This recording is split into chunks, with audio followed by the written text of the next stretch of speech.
Hello, everybody. This is The Foolish Wandering Villain, and today we'll be playing The Solitary Existence of a Little Universe, a game about an ancient warrior and a little girl trying to find their place within this cruel and twisted sand.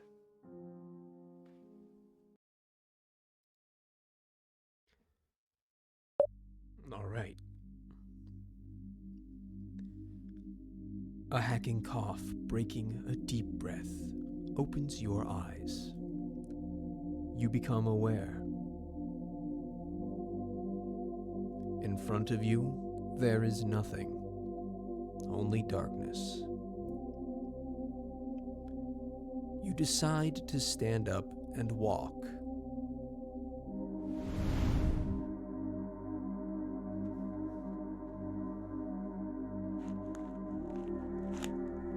The feet feel a soft ground into which they can sink with ease. Now that you take your first steps, you remember something. It is a sensation. The feeling of futility in moving those steps. You just want to let the darkness swallow you up and disappear into nothingness, but something urges you on. A purposefully grafted in command. An illusion that leads you to believe that something as insignificant as your conscience must be preserved at all costs. You would like to get rid of it and be still in this nothingness, but this commandment prevents you from doing so, condemning you to live forevermore. Your hand touches something. It is a smooth, cold surface.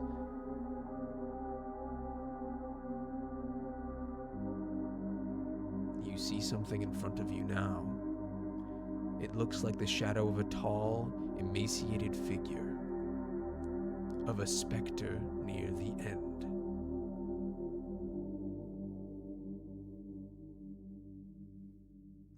It is your own reflection.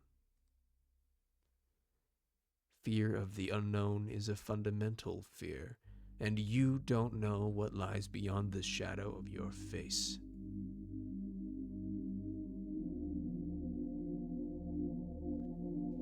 Suddenly, you sense a feeling of weariness wearing down your body.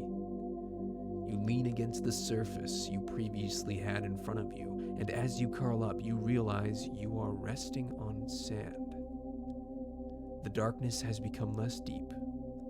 Now you can see better what is in front of you.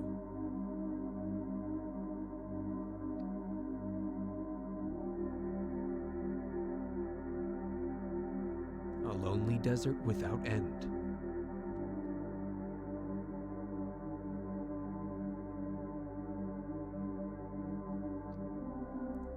And above it,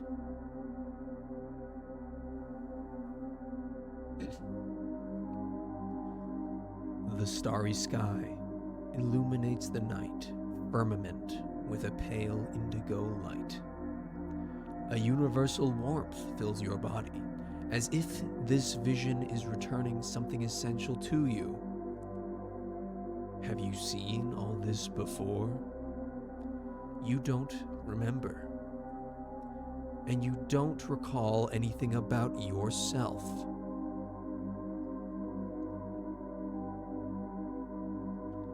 As your eyelids become heavy, you feel that you are losing consciousness. Oh, there I go.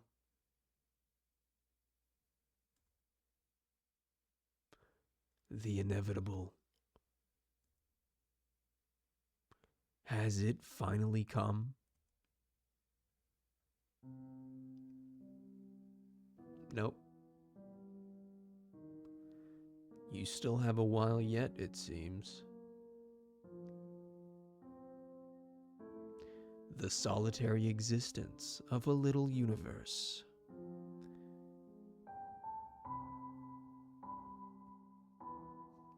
What an intro. No,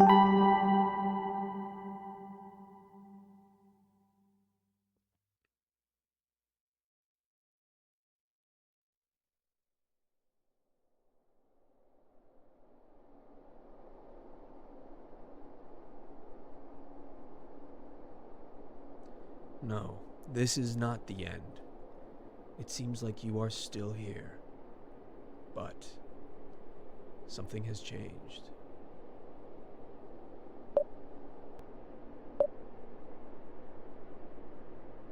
You are not alone.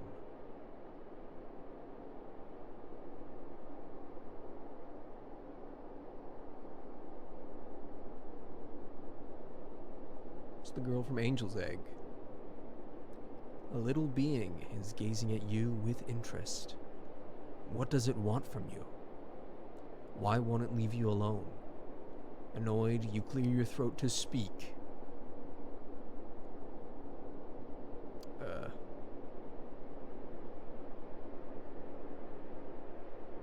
Are you lost? I don't know.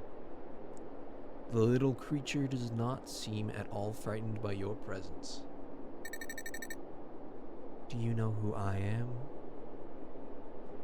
You lazily raise your head and peer down at it to get a better look.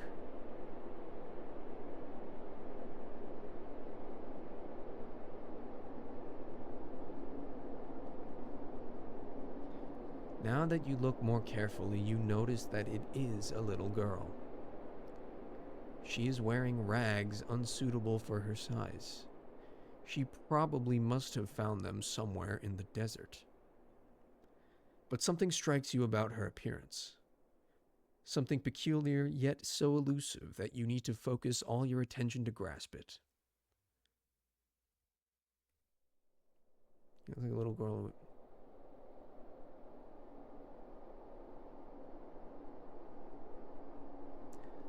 Will be nice.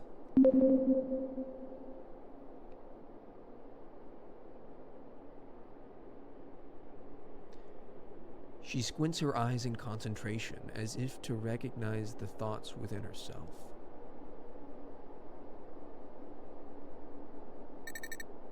Thank you. You are very tall.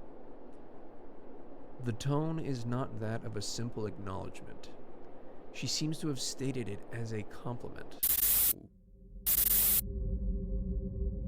Suddenly an image pops up in your mind, but you can't quite put it in context.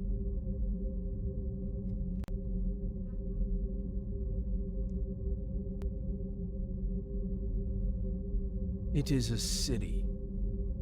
A dark fortress with decrepit walls and jagged roofs. You don't know or remember the name of that place. You just know that there is only one way to refer to it. The castle. The vision dissipates as quickly as it came. Was this child the cause that triggered that image in your mind? Are you heading for the castle? Or that's her. Are you heading for the castle? Oh, no, that is me. Never mind. The question comes out of your mouth almost mechanically, as if someone has decided for you. I don't know. Sooner or later, everyone ends up there, tells a voice inside you. Are you going there?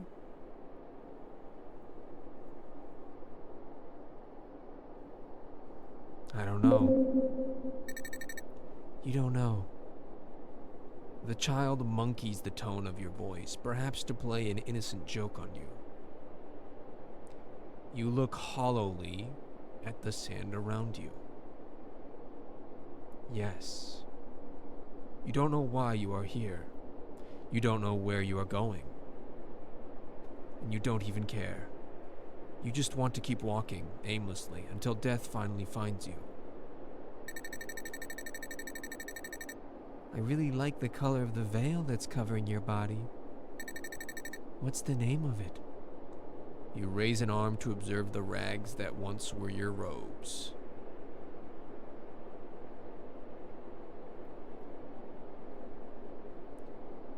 Indigo, the color of the stars.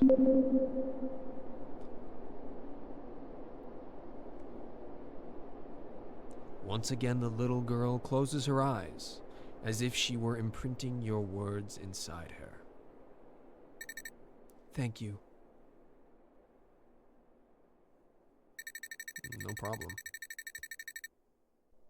You have been very kind to me, but I just can't sit still like you do. Inside me, there's a great desire to keep moving forward. Bit of a yin and yang sort of situation here. I will seek the castle. During the night, when the indigo color covers the desert and starry sky, I will think of you, kind stranger. The one who gifted me with a purpose to guide my path through the endless sands.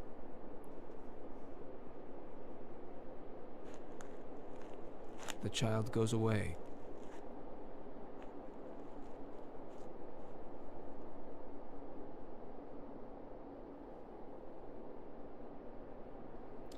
Even if you met another living being, you didn't care much about it.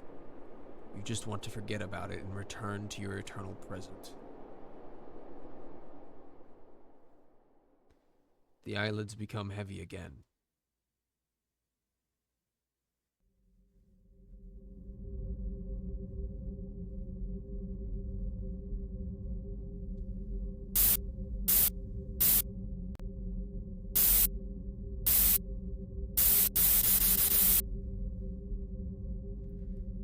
Confusing images of an ancestral past assail you. A past that you never lived, but that seems to belong to you. Connections are made in your mind. Bonds you cannot understand. Knowledge you didn't know you had. Something has awakened in you.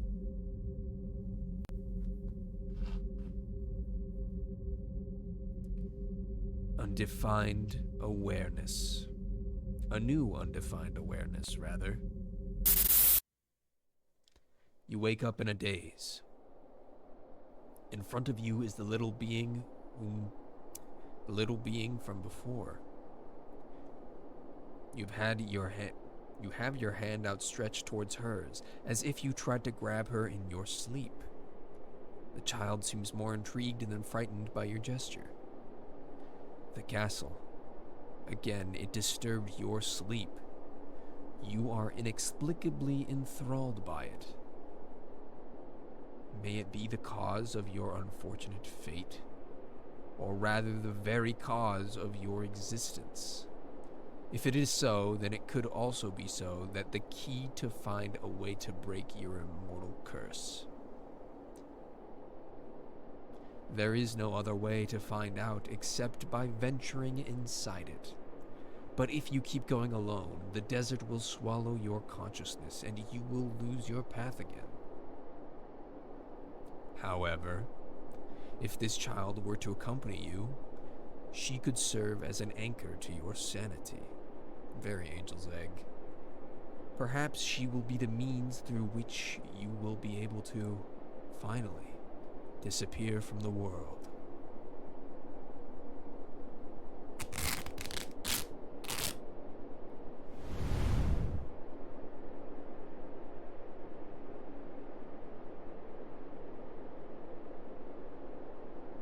You tear a cloth from your cloak and wrap it around the child. She welcomes it gratefully as a precious gift. Let's seek the castle together, child.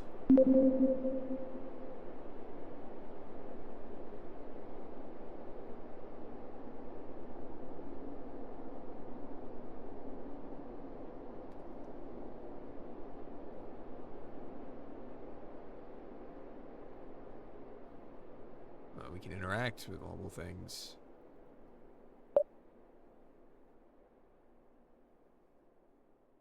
The hilt of a broadsword. The hilt of the broadsword is consumed.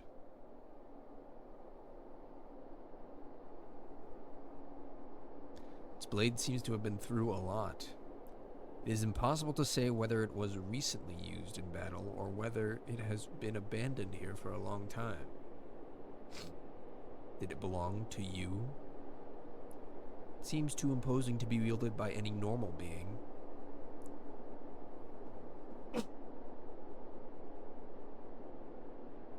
I guess I'm a ghost dog man?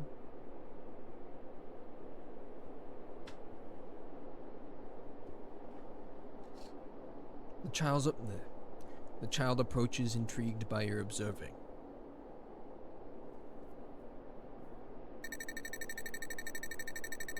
You were sleeping leaning on this when I found you, kind fellow. She looked at the broadsword carefully, as if it were an exotic object she had never seen. May I ask you what it is?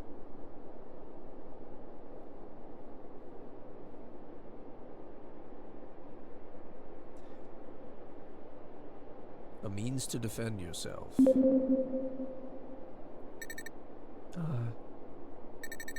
To defend? From what? I don't understand. Why would I need to defend myself? Is the whole world dead? Did everybody die?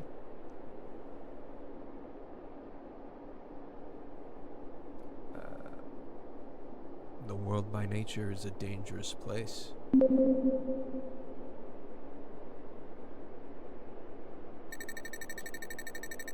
have never met anyone else but you, kind fellow. Yeah, okay, everyone's dead, I guess. I don't know what this world really is, but to me it is a place where I can be free and walk in the endless solitary desert. I don't feel the need to defend myself from anything. Can this world really be a threat? Shut up. No. It will be. It will be if you are rejected by it.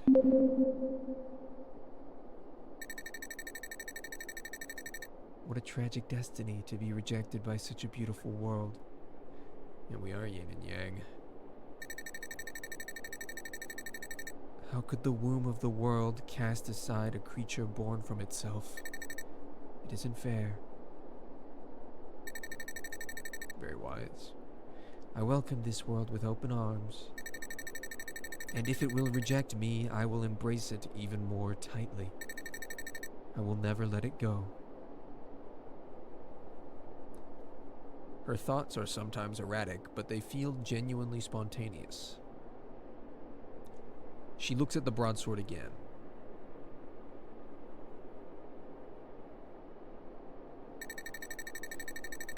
I feel an unnatural cold seeping through this blade.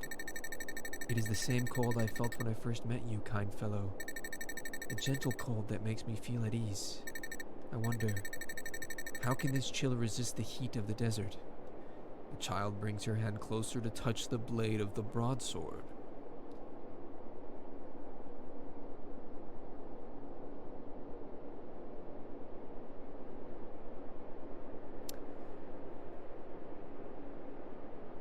Fascinating.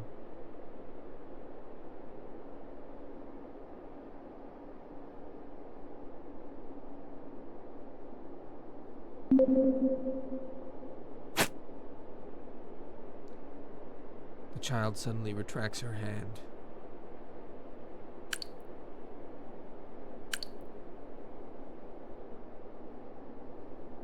A lesson, then.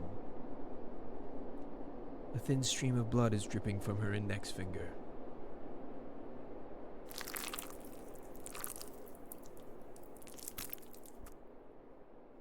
After a few moments, you see the wound rejuvenating by itself.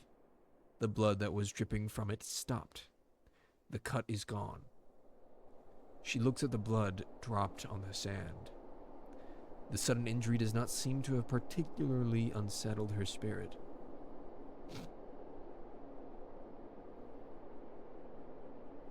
Before you can say something, the child goes back to looking at the desert dunes in the distance.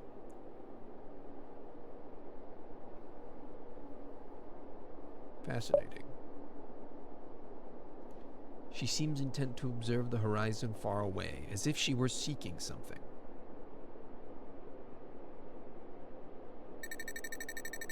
Kind fellow, is it time to get going? Do you know how your wounds healed so quickly? I don't recall bleeding before now, kind fellow.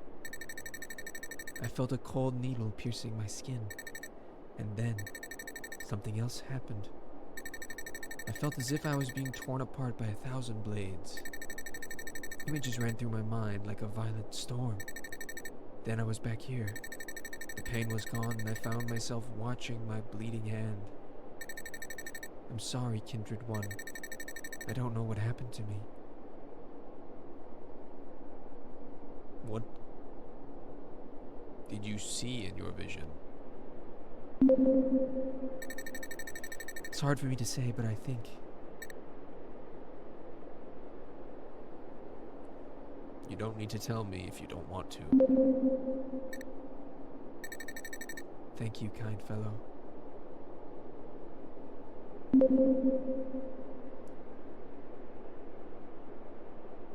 Her features are a puzzle, a blend of innocence carved in the visage of an everlasting doll. Her skin is pale, almost translucent, as if it were made of porcelain. It is smooth and unblemished, as if she had never been touched by the sun or wind. Is this little being really a child? Or is she something else, something that has never been born and will never die? Whatever she is, you and her share the same condition somehow. You are both living enigmas. Mysteries of the universe that will never be solved.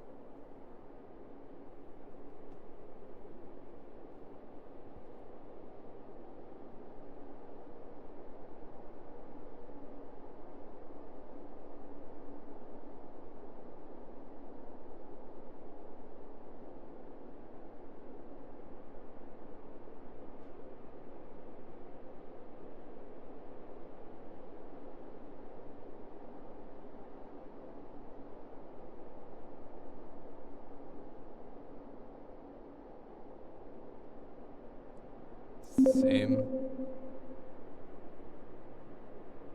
Yep.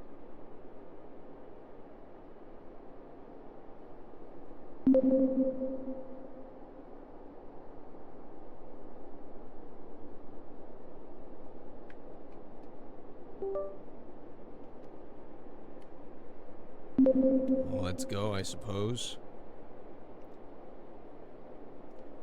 On to the next strange place.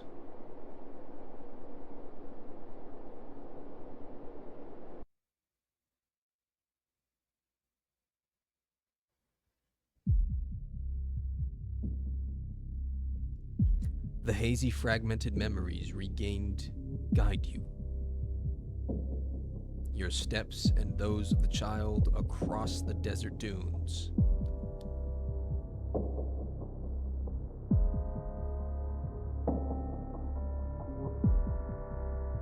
After a day of walking, you arrive in front of what appears to be an entrance to an ancient structure.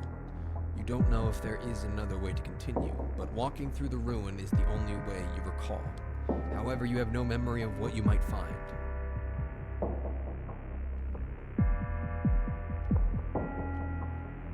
It's over here. Okay. The carvings sculpted into the monolith represent humanoids of oblong proportions. Some seem intent on working with the machinery on the assembly line, while the others are worshipping the huge figure in the center. Uh-oh.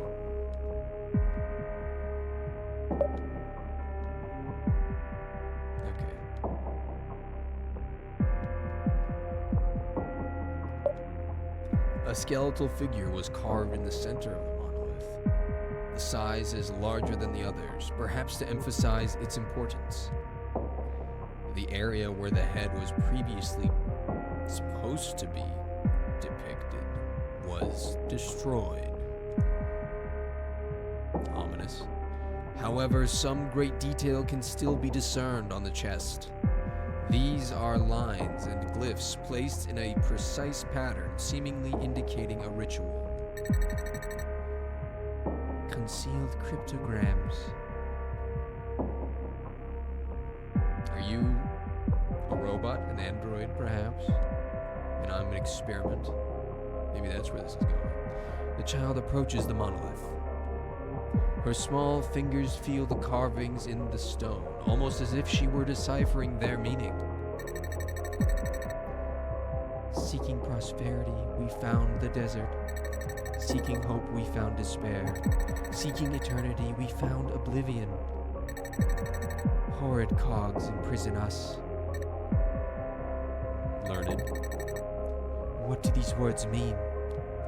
She is asking you, but even you have no idea.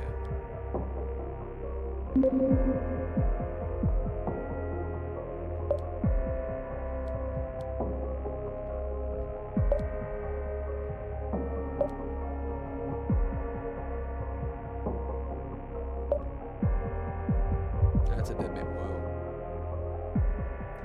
Reality flickers around the scene. You sense a presence, a remnant of the past, lingering in the air. You could consume it, absorbing its essence to observe what the specter has to show you.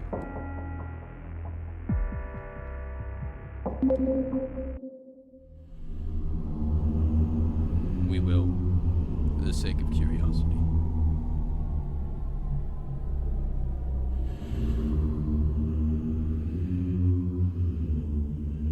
You reach out to the remnant, feeling its energy flow into you. The world around you shifts and changes, revealing a glimpse of a vision.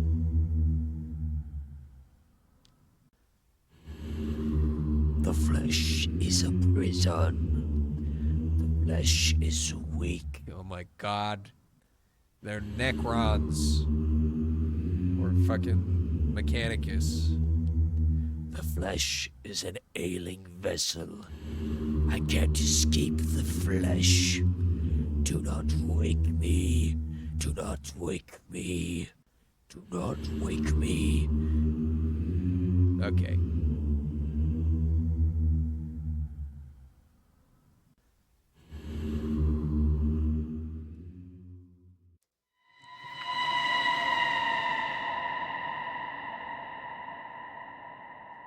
It's more of a demon than a wolf creature. The remnant dissipates, leaving you with a lingering sense of uneasiness.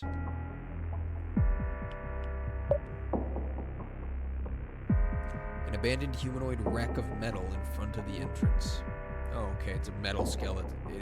They are Necrons. Its intricate cogs suggest that it was capable of complex movements. However, it does not seem to have been active for very long. Although you couldn't see its head, this skeletal machine looks very similar to what you saw on the monolith. On the left side of its skull, you noticed carved symbols. The conformation allows pressure to be applied to the central part of the glyph, as if it were a button. Do you wish to press the incision? I'm gonna wake you up. I'm waking you up, pal. Get up.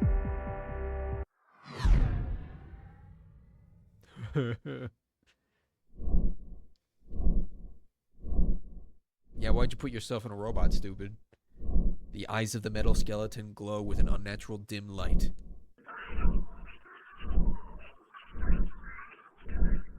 Stem.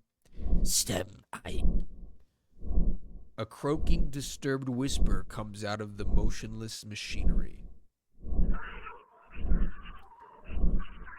Initialization of and connection. Aid. Error danger. Catastrophic desynchronization. Forced activation. ID. Ego online. Uh-oh.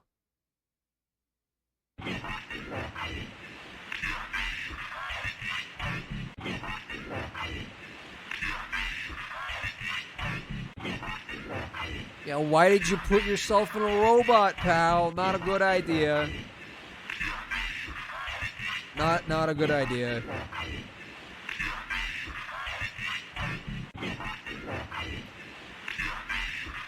Is this what you want, transhumanists?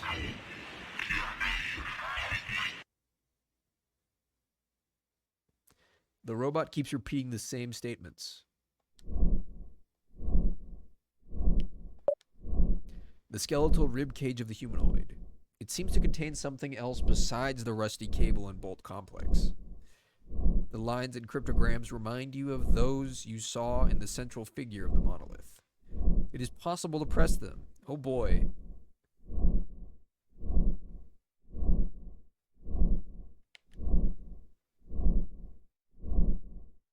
Do you know what this is?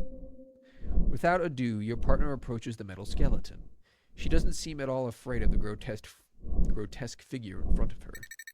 These symbols resonate in my mind like those of the Great Stone. The child affixes her hand to the rib cage. After a while, the skeletal figure makes a hissing sound, and under the chest, a slit opens up.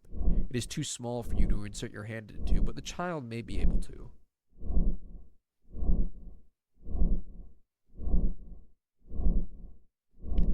Put it out of its misery. She nods, but seems a little reluctant. She looks at you with uncertain eyes. The words engraved on the chest of this being speak of a cage in which eternity has been imprisoned. Yeah, end its suffering. She turns her gaze towards the metal skeleton. The enlightened eyes of the being continue to stare vacantly at you. The repetition of its moans has become a constant background. Kind fellow, if I remove what's inside it, it will stop working forever. Is this what you want? Yes. Your partner bends down and slips an arm through the crack. You hear mechanical noises like pipes coming loose.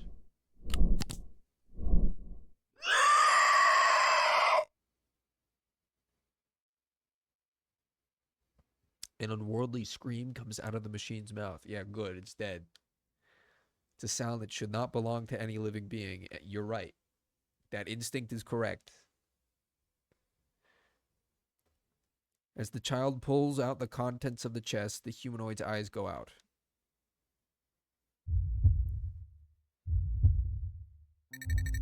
Look, kind fellow. It's a heart. The child shows you what would appear to be an organic mass, disfigured and deformed by mechanical grafts that cling to it. It still pulses faintly. It's so feeble and fragile. It would take so little to destroy it, yet its longing is to keep beating. I wonder what impels it to do so despite its ephemeral condition.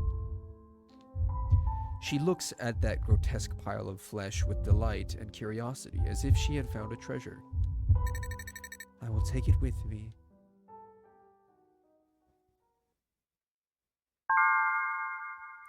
The child took the heart of the machine. Good.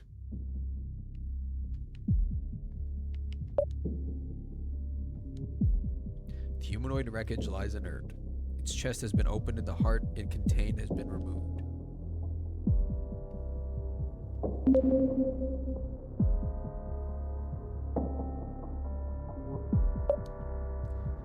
Do you want to enter the dungeon? Yes.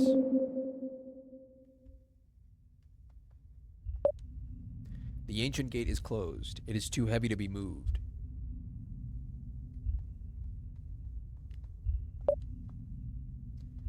Okay.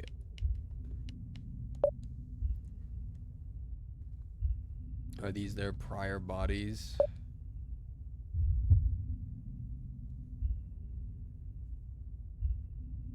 Reality flickers around the scene. You sense a presence, a remnant of the past lingering in the air. You could consume it, absorbing its essence to observe what the specter has to show you. Heck yeah.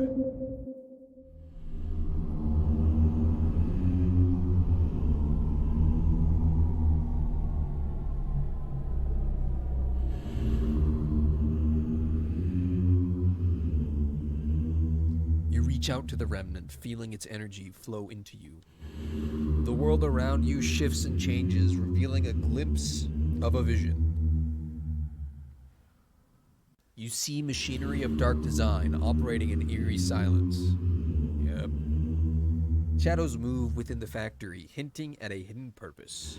The smell of oil and metal fills the air, mingling with an unsettling sense of abandonment. Wires sprawl across the floor, some still pulsing with faint energy. The remnants of experiments long forgotten lie scattered about. The cables seem to shake towards a central chamber, where a faint glow emanates. Another smell reaches your nostrils, sharp and acrid. It overwhelms the metallic scent, filling you with a sense of dread. The dread of the flesh.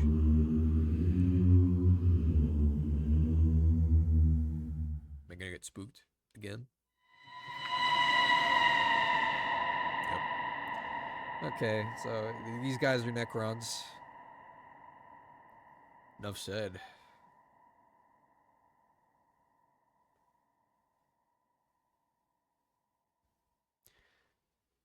The remnant dissipates, leaving you with a lingering sense of uneasiness. Inside the capsule, there is a body floating in a clear, murky liquid. The shell is damaged as if someone had hit it with something. Compared to the others, the imprisoned figure appears to have undergone extensive operations, and its metal exoskeleton appears to have been partially removed. Oh, okay, maybe not. They're not really Necrons. They've encased themselves in metal. Perhaps that was the only way they could live.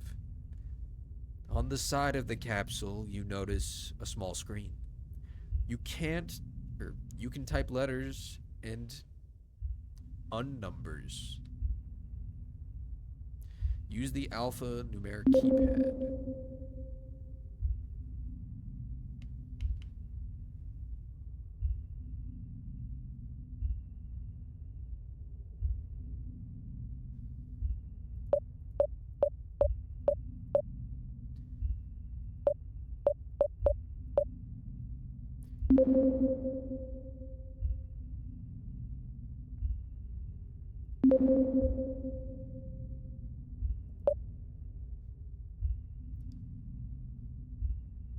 The command console is still active. Judging from the corrupted information on the screen, it must have been damaged. It seems to be possible to interact with it by touching the screen. Is this where I get my code?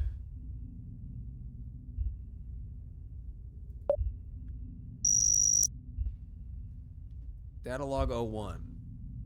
Case 364 ARAF61S9. Synaptic disruption. Cerebral overload, unknown cause. Phenomena of self-harm. Yeah, they want to die. Uncontrollable crises. Irreversible dementia. Synchronization failed. Marked for termination. Okay. Everyone's become the machine.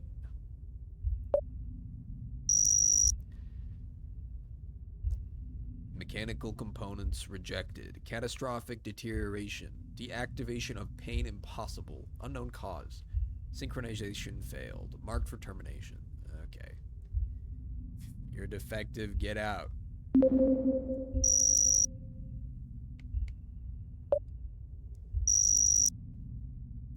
Nervous system infection. Form of contamination unknown. Quarantine impossible. Proven systematic risk. Synchronization failed.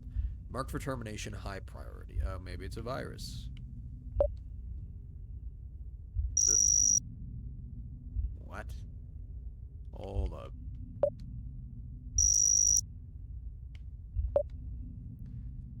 The does not.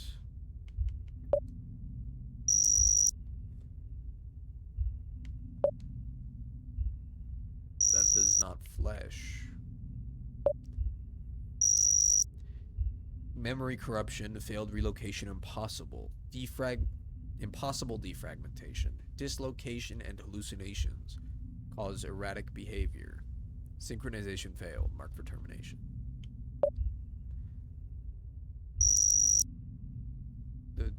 The does not flesh lie. Okay, the flesh does not lie. Injection started generating hash ARA type. Oh, I can read it.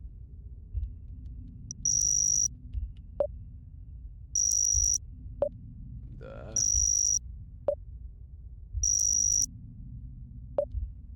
flesh does not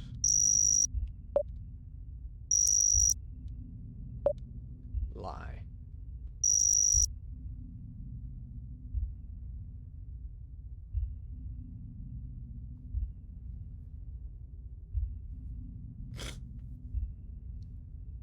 Activating ARA gateway BS2.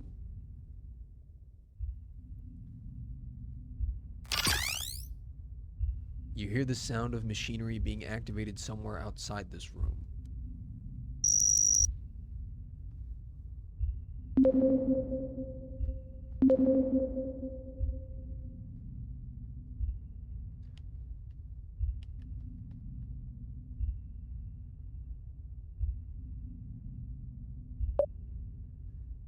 The ancient gate is closed.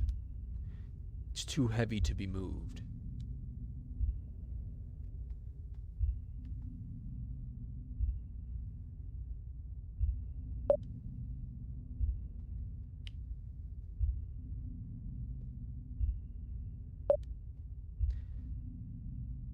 On the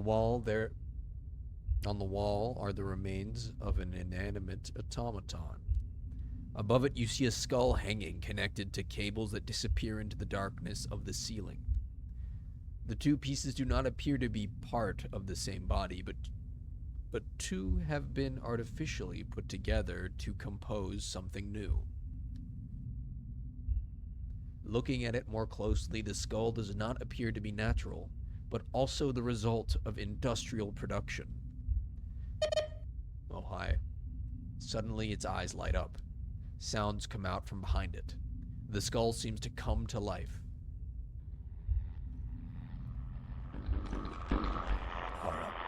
Proxy speaker 1.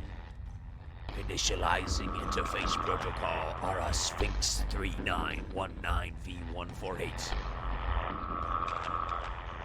The flesh grows and dies. The flesh is a mistake. The flesh is a mistake. Flesh is a mistake. Injection unknown. Zeus. Suicide. No, that's not how you spell that. Read overwrite of interface protocol. Memory defragmentation.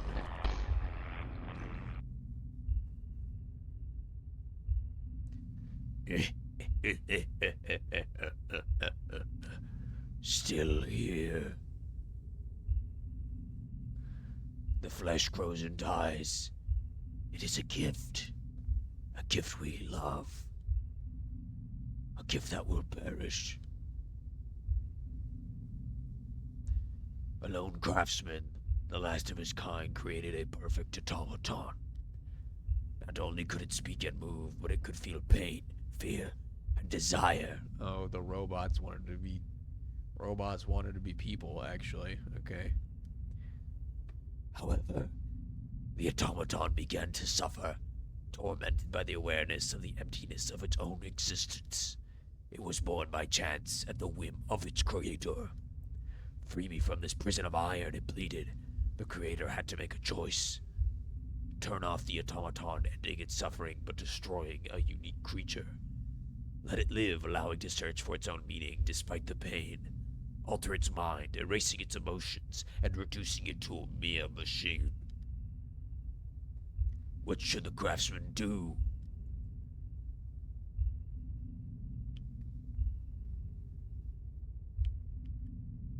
I believe you know.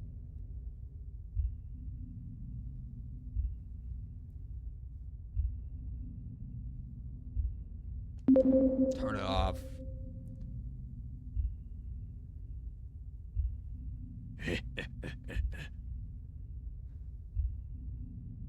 A brave and valiant warrior had sworn eternal loyalty to the city that had raised him.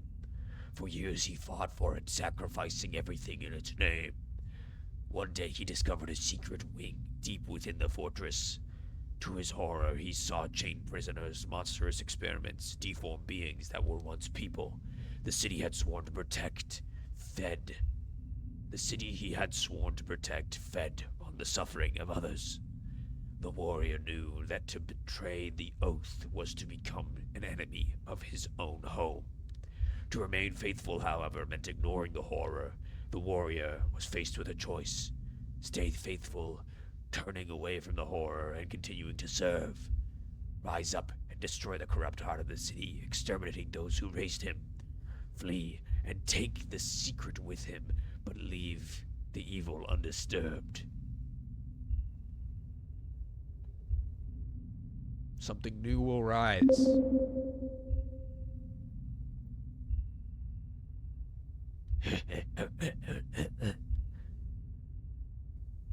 A wandering traveler, hungry and weary, found himself at the fork in a desert.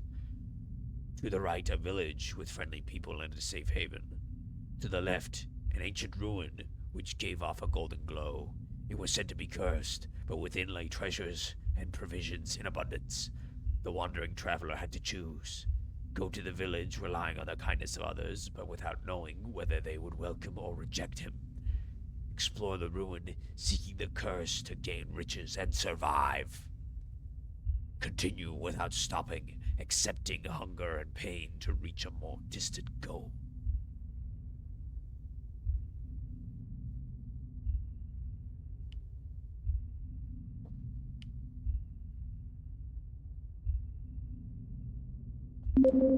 Rely on others. It is done. The flesh bleeds, the heart trembles, but the soul remains intact. The light of the virtuous attracts the deepest shadows.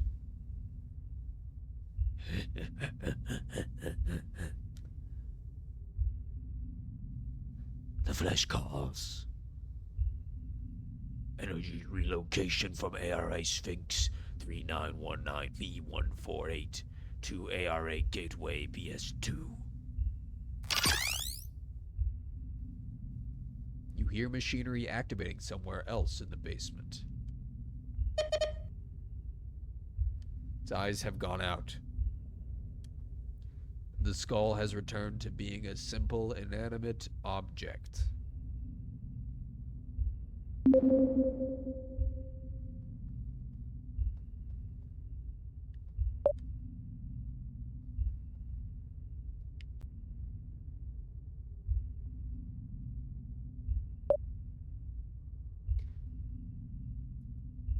Hello?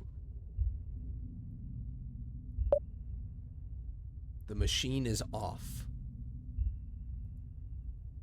There appears to be no power. Okay.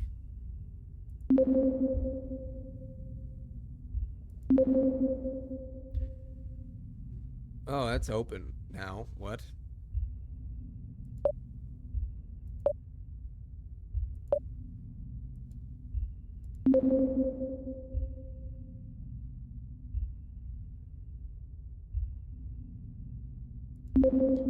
No idea.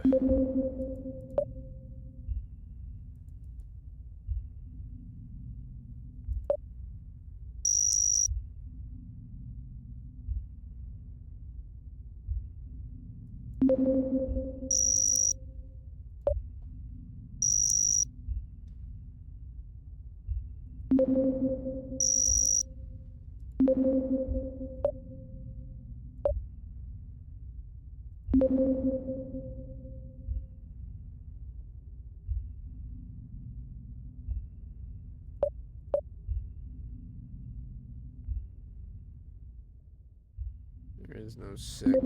Okay.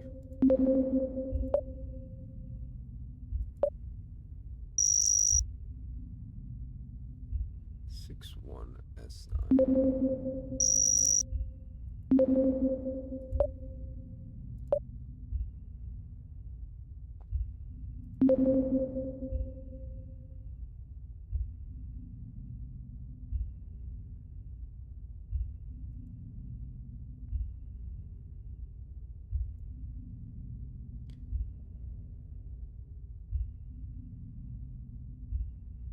Missing the number 6. Let's try a different tech. V12U5.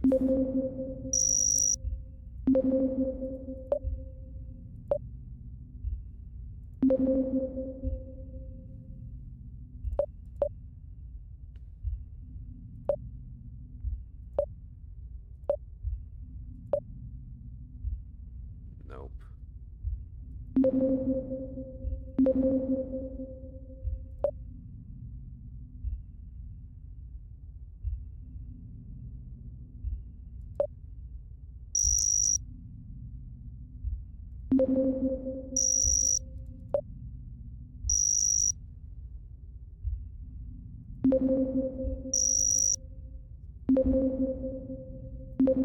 We'll come back to that later.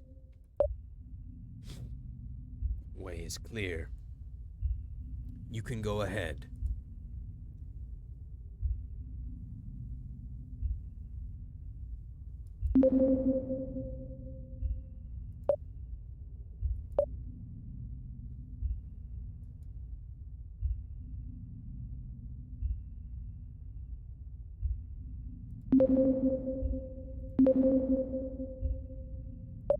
Put a save.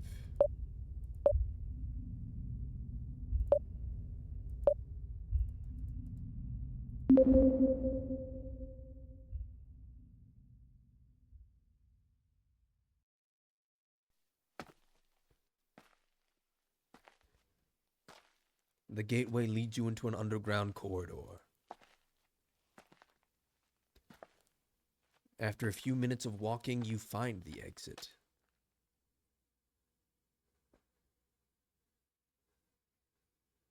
You find yourself in the desert again. It is night and the temperature is mild. You feel tiredness accumulating in your body. It is better to rest and start again tomorrow.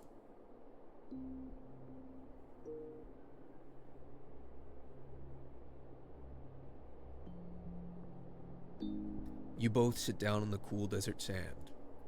The little girl doesn't seem particularly tired, but she imitates you without thinking twice. So, I know I'd said I'd be coming back to it at that one room, but that's about it for what I think I'll be playing of this solitary little universe on this channel. I'll definitely finish it later, as I do every other game, but it's something, I saw this on Steam with like 2 reviews, and it was free, and the style and everything about the presentation and, you know, the black and white hollowness of the earth and themes of death and whatnot I saw on the store page really reminded me of this old anime I saw called Angel's Egg. I mean, it's a pretty popular OVA, so you might know of it. But it really, really nailed it in evoking that feeling, and as I continue to play it, I'll probably see a bunch of different little stories about these 2 characters in a bunch of different post-civilization settings, I guess, that will sort of test your choices and whatnot. You should, anybody watching this should definitely just go check this out on Steam. It's free, it's really short, there's quite a few choices you can make, and it's just really fun if you like a really good visual novel, which is hard to find these days. But anyway, that's it for this solitary little universe. I will see you all in the next video. Have a wonderful evening or morning wherever you are.